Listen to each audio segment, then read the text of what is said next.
I'm not new to the concept of doing things alone. I don't feel lonely no matter how long I stay alone. And for as long as I can remember, I always just preferred doing things on my own. Is simply the person that I am. I think it has to do with my awful habit of tuning my entire personality to the preference of whomever I'm around. Not necessarily because I want to please them, but because being whatever everyone else needs is my way of not having to explain how my mind works.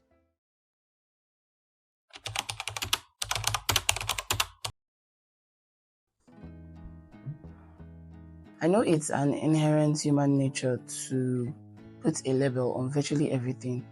And while it can be helpful and impactful, it can also be hindering, very hindering. So I was talking to my sister a while back, and she made me understand that putting a label on yourself, like being an introvert, an extrovert, or an ambivert, while it can help you understand yourself better and know how your mind works and understand how your preferences and just the things and the habits that you have, how they all work, it can also be very, very, very limiting because it sometimes poses this psychological pressure for you to disregard every part of you that does not fit that narrative and just cling to whichever side of you applies to that, because nobody is 100% introverted or 100% extroverted. So if you are just only focused on that, you tend to forget to pay attention and accept other sides of you.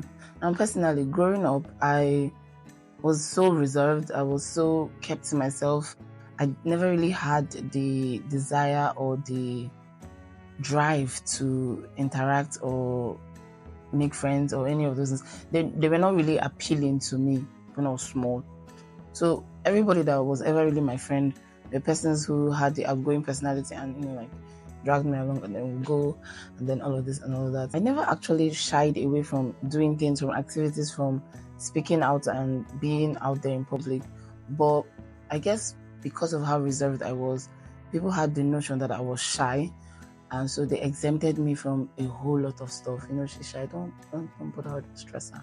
I got to a point where I subconsciously squeezed who I was into that shy narrative, and I lost the appeal of even trying to do things. I just, okay, for instance, they say I'm shy, I'm shy. If they say I'm timid, I'm timid. So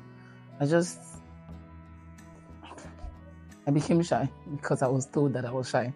But then somewhere in the middle, I had this desperation to fit into society, to be part of what was going on around me. And because of the bad notion I'd already put in who I was before then, I decided that I had to become this outgoing, this funny, this imposing person for me to be seen, for me to be accepted. It was a switch. It was a literal switch. I developed this dependency on enjoying things only when I'm doing it with persons. But deep down, I would always catch myself seeking peace from my alone time, seeking peace from doing activities by myself. But then I would later feel guilty about that. Yeah.